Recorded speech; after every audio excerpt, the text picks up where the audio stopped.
Destacamos que a formação dos leigos e leigas deve contribuir, antes de mais nada, para a sua atuação como discípulos missionários no mundo, na perspectiva do diálogo e da transformação da sociedade. É urgente uma formação específica para que possam ter incidência significativa nos diferentes campos, sobretudo no vasto mundo da política, da realidade social e da economia, como também da cultura, das ciências e das artes, da vida internacional, dos meios de comunicação e de outras realidades abertas à evangelização. Esse trecho último é da Evangelii Nunciandi. Olá! Falar do juízo final, do fim do mundo, não é fácil. Sempre a Igreja vai também ter dificuldades para refletir sobre isso. Nem por isso, apesar dessas dificuldades, a Igreja deixa de refletir. É o que nós precisamos fazer. Porque o fim do mundo é um mistério. Como disse o próprio Jesus, nem os anjos sabem, nem o Filho do Homem, só o Pai. Jesus não quis revelar, e não é da vontade de Deus revelar para ninguém quando, que hora, que dia será esse retorno de Jesus Cristo para, por ordem, estabelecer a justiça e começar definitivamente o seu reino. Então, mesmo nós tendo uma disciplina nos estudos da teologia denominada escatologia, aquela ciência que estuda as questões dos últimos tempos, mesmo assim são reflexões que a Igreja propõe para todos os crentes, todos os fiéis, para todos os leigos e leigas, recomendando o quê? Recomendando um tempo de esperança na salvação eterna, nesse reino de Jesus Cristo que durará para sempre, quando definitivamente o mal vai ser afastado, separado, o joio do trigo, e esse tempo de paz, numa felicidade eterna nesse reino de Deus. Mas nós continuamos a fazer essas reflexões, porque é de um consenso universal há milênios, desde antes da era cristã, 1500, 1000 anos antes de Cristo, depois a filosofia, principalmente dos gregos, da cultura grega, sempre acreditando nesse final dos tempos de uma nova era. Muito bem, aí com o Jesus histórico, como nós vimos, ele sai humilhado, ele não foi recebido nem pelos seus, mas o cristianismo se implantou em toda a face da terra. Mas esse tempo de espera, desse final do mundo, ele continua acontecendo desde os tempos apostólicos, como nós vamos estudar hoje. E sem ainda chegarmos ao fim desses estudos, provavelmente ainda teremos mais um ou outro encontro depois deste, para continuar a falar desse final do mundo, desse juízo final, o que nós temos de revelação a respeito, sem cair nos fundamentalismos que tantas vezes já aconteceu, inclusive entre cristãos, profetizando, né, esse apocalipse e esse final dos tempos, como que se a pessoa soubesse, sendo que esse é um grande mistério. Então, vamos ver o que o Catecismo da Igreja Católica, o magistério da Igreja, nos ensina a respeito. E a gente vai se ater ao que é oficialmente a palavra da Igreja. Fruto de 2000 anos de estudos e de reflexões. Nós estamos aqui no parágrafo 675 do Catecismo. Mas veja bem, nós vamos falar hoje, no próximo encontro, desse juízo final, desse final dos tempos, mas sem ainda entrar no outro tipo de juízo pelo qual nós vamos passar, cada um em particular, chamado juízo particular. Esse vai ser lá para frente, no Catecismo mesmo, ele está lá no parágrafo 1021. Está um pouco longe ainda, lá no final do credo, quando nós formos falar da vida eterna, né? Da morte, da ressurreição e do que virá para a gente logo em seguida. Mas, por enquanto, estamos no parágrafo 675. E hoje, enquanto nós vamos ler juntos cada texto, nós vamos fazer umas pequenas paradas nas citações, porque elas são importantes. Aqui nós temos a citação de número 639, a 640 e a 641 aqui no final. Então, à medida que a gente for lendo, a gente vai dar essas 3 paradas, falar sobre elas, comentar, e aí a gente continua a leitura até o final. Então, leia comigo. A aprovação derradeira da Igreja. Veja bem que não é para a gente ler direto aprovação, que seria do verbo aprovar. Não. Provação. É uma prova. E uma prova sofrida. É uma prova que nos deixa com essa ansiedade e, de uma certa forma, angustiados enquanto clamamos: vinde, Senhor Jesus. Por quê? Porque essa provação última, derradeira da Igreja. Então, o texto nos diz: antes do advento de Cristo, veja bem, nós falamos no último encontro que tem o primeiro advento, aquele que nós então celebramos no tempo do Natal todos os anos, o primeiro advento. Agora, antes desse advento final, dessa segunda vinda, a Igreja deve passar por uma provação final que abalará a fé de muitos crentes. Nossa, nós temos que pensar, queira Deus que a gente não esteja no meio desses crentes que vão ter a sua fé abalada.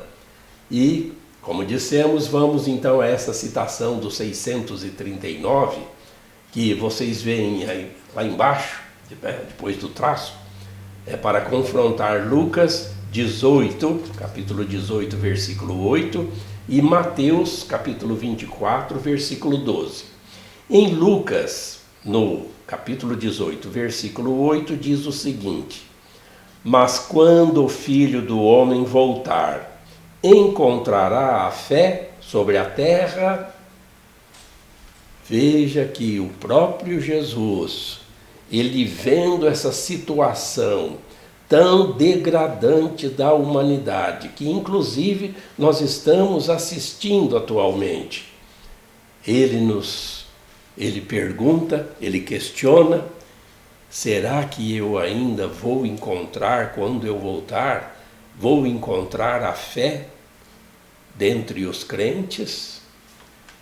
Olha só que provação final que deverá ser essa, né? Que poderá abalar a fé de muitos crentes de muitos cristãos. Continuando o texto. Ou seja, perdão, vamos ler também a citação que está lá embaixo, Mateus 24, 12. Diz o seguinte: e pelo crescimento da iniquidade, o amor de muitos esfriará. Então, quando chegar esse tempo de provação final, muita gente que se considera ter um amor grande por Jesus Cristo, por Deus, mas vai ver tanta iniquidade na face da terra, parece que o mal vai vencer, que esse amor também vai se esfriar. Oh, queira Deus, né, que a gente não passe por isso, ou que demore ainda muito tempo, né, para acontecer, para que a nossa fé não se perca, não se esfrie. Continuando o texto, depois dessas duas citações. A perseguição que acompanha sua peregrinação na terra. Gente, não tem como a gente não parar mesmo um pouco agora para falar de tantas perseguições que a nossa Igreja Católica sofre há 2000 anos. A começar pelas violentíssimas perseguições aos cristãos que nos deram tantos mártires nos primórdios do cristianismo, quando naqueles 2 séculos o Império Romano queria acabar com os cristãos. Quanto sangue foi derramado! Os apóstolos mesmo, todos eles também deram a sua vida pela fé. Esperava-se que o mundo já ia também acabar. Esperava-se que Cristo fosse voltar de imediato para já parar com aquela perseguição tão violenta. Mas depois do imperador Constantino, depois dos anos 300, a igreja começou a gozar de paz e já se percebeu que esse final dos tempos não era tão próximo assim. Mas nós vamos comentar ainda depois sobre um tipo de pensamento denominado milenarismo, que são sempre pessoas que surgem dizendo que o mundo já vai acabar, ou um outro contexto chamado quiliasmo, daqui a pouco eu explico. Mas essa perseguição continua em todos os séculos, Sempre se quis, numa nação ou outra, acabar com a igreja, perseguir a igreja, todas as formas. Ainda agora, nós, já no século XX, consta que houve mais mártires cristãos do que todos os séculos anteriores. Mais mártires, mais pessoas perseguidas, executadas, assassinadas pela sua fé no século XX, mais do que todas as somas dos séculos anteriores. Ainda no século XXI, a gente começa esse novo século com perseguições à igreja, com um laicismo, um relativismo, uma falta de fé e iniquidade, crimes hediondos, perseguições, destruição de igrejas, destruição de imagens, perseguições à Igreja de Cristo. Isto nós sempre vamos passar. Veja agora essa citação do 640, você vê lá embaixo no texto, né? Para confrontar Lucas 21, 12 e João 15, 19 e 20. O Lucas 21, 12 é este o texto.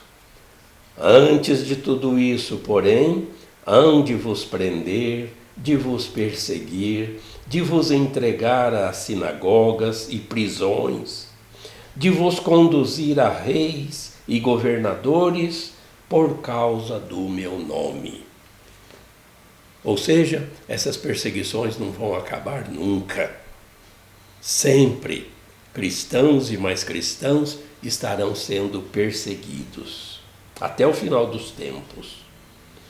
E em João 15, nós também temos, pois você confronte lá, né, essa predição da perseguição que sempre teremos na nossa igreja. Continuando, essa perseguição na terra desvendará o mistério de iniquidade, sob a forma de uma impostura religiosa que há de trazer aos homens aparente solução a seus problemas, à custa do abandono da verdade. A impostura religiosa suprema é a do anticristo, isto é, a de um pseudo-messianismo em que o homem glorifica a si mesmo em lugar de Deus e de seu Messias que veio da carne. Então, aparece aqui já no catecismo essa figura de um anticristo, que necessariamente não é uma pessoa em si, mas um sistema, e isso universal, que vai fazer com que os homens se achem suficientes a si mesmos, numa extrema soberba, de não precisar de Deus, de rejeitar o Pai e o Filho, não acreditar nesse amor que é o Espírito Santo. Aliás, esse é um pecado imperdoável, né? O pecado contra o Espírito Santo, que um dia nós ainda vamos estudar aqui. Em 2 Tessalonicenses, capítulo 2, os versículos são de 4 a 12. O adversário, aquele que se levanta contra tudo que se chama Deus, ou que se adora, a ponto de se assentar no santuário de Deus, proclamando-se Deus. Mas só que esse Deus aqui no texto está com letra minúscula. A pessoa se acha, se põe no lugar de Deus e estabelece as próprias leis que lhe convêm. Versículo 5. Acaso não vos lembrais que eu já vos dizia essas coisas quando ainda estava entre vós? E sabeis o que atualmente retém o adversário, de maneira que ele se revele somente na hora devida. Pois o mistério da iniquidade já está em ação. Basta que o obstáculo atual seja afastado. Então ele se revelará, o iníquo, que o Senhor Jesus matará com o sopro de sua boca e o destruirá com a manifestação de sua vinda. Ora, a vinda do iníquo se dará pela ação de Satanás, com toda espécie de milagres e sinais e prodígios enganadores, e com todas as seduções da iniquidade para aqueles que estão a se perder, por não terem acolhido o amor da verdade que os teria salvo. Por isso, Deus lhes envia uma força que os extravia, fazendo-os crer na mentira, de modo que sejam condenados todos aqueles que não creram na verdade, mas se comprazeram na iniquidade.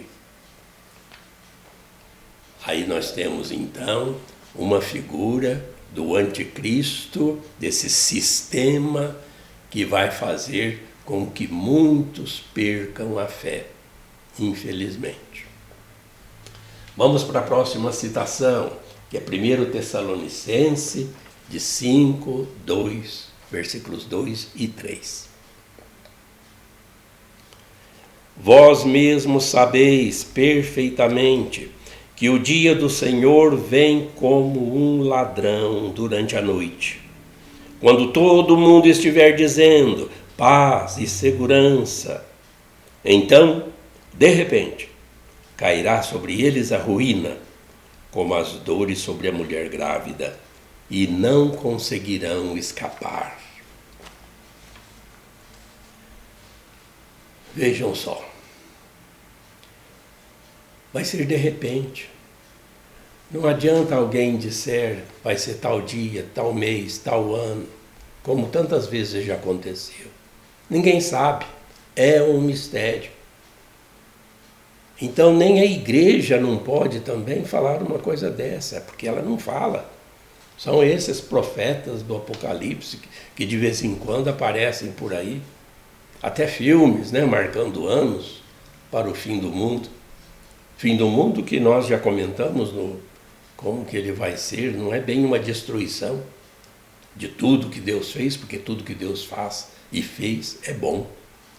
Mas, mais umas citações. Leiam comigo aí que nós temos as cartas de João.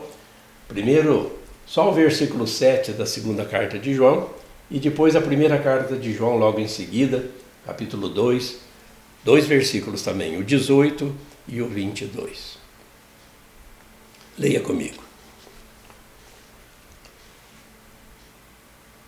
Acontece que se espalharam pelo mundo muitos sedutores, que não professam Jesus Cristo vindo na carne. Está aí o sedutor, o anticristo. Ou seja, aqueles que nem acreditam que Jesus veio na carne, ou seja, o Jesus histórico, há 2000 anos. Desdenham disso, nem se preocupam em conhecer quem teria sido esse Jesus Cristo de quem tanta gente fala. E o texto seguinte. Versículo 18. Filhinhos, esta é a última hora. Ouvistes dizer que o anticristo virá. Com efeito, muitos anticristos já se apresentaram. Por isso, sabemos que chegou a última hora. E agora o versículo 22. Ora, quem é mentiroso, senão aquele que nega que Jesus é o Cristo? Este é o anticristo, aquele que nega o Pai e o Filho. Então nós terminamos esse parágrafo 675, já vendo que desde os tempos apostólicos, essas cartas de João, essas cartas paulinas ou deuteropaulinas, o próprio Cristo, questionando se teremos fé ainda sobre a terra quando ele vier, mostrando que é uma realidade. Esse final vai acontecer um dia, vai ser de repente. Não sabemos se é nos anos 2000 ou no ano 3000. Um dia vai acontecer. Todos nós vamos participar. Ah, mas se eu já morri? A gente não morre, a gente só sai da face da terra. Mas a nossa vida continua. E nós vamos participar desse juízo final. Veremos este final dos tempos. Não o fim do mundo, mas o final dos tempos. Quando a justiça vai ser restabelecida. E uma coisa é certa. A provação, essa peregrinação, com essa perseguição, nunca vai acabar. Até o fim, toda a humanidade, todos os cristãos, todos os fiéis, todos os crentes que verdadeiramente são seguidores de Jesus Cristo, sempre vão ser perseguidos. É uma realidade. Agora então, vamos para o parágrafo seguinte, que é o 676. Leia comigo. Esta impostura anticrística que está em cada pessoa, né, que nós vimos no finalzinho do parágrafo anterior, esse anticristo está em cada pessoa que nega Jesus Cristo. Esta impostura se esboça no mundo toda vez que se pretende realizar na história a esperança messiânica, a qual só pode se realizar para além dela, por meio do juízo escatológico. Mesmo em sua forma branda, a Igreja rejeitou esta falsificação do reino vindouro sob o nome de milenarismo, sobretudo sob a forma política de um messianismo secularizado, intrinsecamente perverso. E aí nós temos duas citações, a de número 642 e a de número 643. Na 642, a gente vê a questão desse milenarismo, e que é intrinsecamente perverso, 643, que é a rejeição da igreja. O que vem a ser esse milenarismo? Que é uma filosofia, um jeito de pensar antigo, antes da era cristã. Se achava, não havia ainda Jesus Cristo histórico, se achava que haveria uma era em que o mundo estaria totalmente em paz e uma felicidade geral. Tudo bem, isso nunca aconteceu. Depois da era cristã, depois de Jesus, pós-ressurreição, muitas vezes e durante séculos, essa doutrina perversa, chamada milenarismo, ela sempre aconteceu. E ela pode ter sido fruto de uma interpretação equivocada, uma interpretação não feita de acordo com o que a igreja ensina, sobre alguns versículos do Apocalipse de João de Patmos. Por quê? Dali se tirou que haveria um retorno de Jesus Cristo,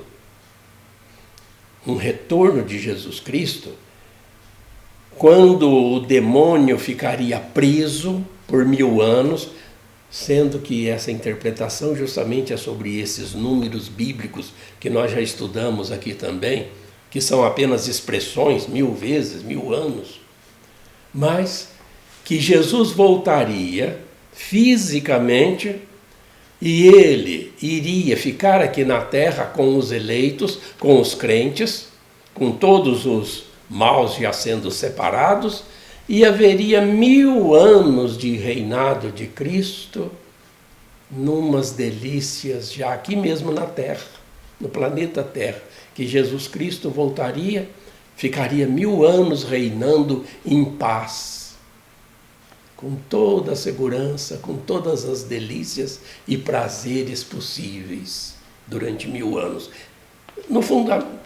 Fundamentalmente, o milenarismo é isso. Por isso que é condenado pela igreja. Aqui mesmo nós temos, né, uma encíclica do Pio XI, Divini Redemptoris, mas esse decretum de milenarismo, né, de 1944, que é de Pio XII, declarando que essa doutrina é perversa. Existem ainda umas outras interpretações a respeito de milenarismo, que não vêm muito ao caso, mas ao se dizer também que já está para acontecer o fim do mundo, que não passaria do ano 1000, que não passaria do ano 2000, né, e que estava para acontecer, que tal profeta do Apocalipse, tal fulano, tal Beltrano, está dizendo por aí que o mundo vai acabar segundo uma revelação que ele teve. Mas são já interpretações fora daquilo que nós acabamos de refletir sobre o milenarismo original, que seria esse reinado de Cristo durante 1000 anos. Então, essa forma política desse messianismo secularizado, ou seja, Jesus como Messias voltando e ficando fisicamente como rei aqui na terra, secularizado no século, né, no tempo nosso aqui no planeta Terra. Não vai ser assim, não é assim. Então quem fizer essa interpretação está equivocado. O último parágrafo do nosso encontro de hoje é o 677. Leia comigo. A igreja só entrará na glória do reino por meio desta derradeira Páscoa, em que seguirá seu Senhor em sua morte e ressurreição. O reino não se realizará, portanto, por um triunfo histórico da Igreja. Veja bem, damos mais uma paradinha aí para dizer: não pensem que a Igreja, algum dia, ela vai ser, né, já aqui na terra, gloriosa, triunfante. Não, não. Ela sempre vai passar por essa provação, perseguição e as forças do inferno querendo destruí-la. Isso é a realidade. Então, não vamos aguardar aí esse triunfo histórico da Igreja. Continuando, segundo um progresso ascendente, mas por uma vitória de Deus sobre o desencadeamento último do mal. Ou seja, o mal será definitivamente derrotado e afastado. Que fará sua esposa. Quem que é a esposa? É a Igreja. Então nós estamos aguardando essas núpcias do Cordeiro. O esposo com a esposa, que é a Igreja, que somos todos aqueles que estamos nessa Igreja, que é o corpo de Cristo. Quem está com Cristo, por Cristo e em Cristo, esse é a esposa, com quem haverá um banquete eterno. Vejam aí, ó. O triunfo de Deus sobre a revolta do mal assumirá a forma do juízo final, depois do derradeiro abalo cósmico deste mundo que passa. Então, esse abalo cósmico é porque esse mal vai ser erradicado. Quer queiram ou não queiram, as pessoas perversas, aqueles que não puseram a sua fé no Cristo Salvador, que é o Filho. Ora, se despreza o Filho, como que o Pai fica, né? O Pai tanto amou o mundo que cedeu o seu Filho para vir aqui, historicamente, e nos fazer essas revelações e avisá-los de que esse final dos tempos acontece. Primeiramente em nível pessoal, que é o que nós vamos estudar lá na frente, que é o juízo particular. Mas depois, conforme nós vamos também ver no próximo encontro, por que da necessidade desse juízo final? Para que todos saibam tudo. Esperamos você então nesse próximo encontro e nós sempre pedindo para vocês, continuem, né, esses estudos, porque algumas vezes esses textos estão numa linguagem um pouquinho assim mais elevado, que são para os formadores. O Catecismo da Igreja Católica, ele é redigido para os formadores da Igreja, né? Aqueles que anunciam, tem esse querigma, mas muitas vezes precisa de interpretações do magistério, e isso se dá nas catequeses em geral, né, que a Igreja vai então esmiuçando para que os leigos tenham cada vez mais essa fé forte, firme, perseverante, de modo que, vindo o juízo particular ou final, de repente nos encontremos com Deus, com Cristo, com o seu Filho. Por isso nós estamos sempre pedindo: Senhor, aumentai a nossa fé. Fique com Deus. Que Deus te abençoe.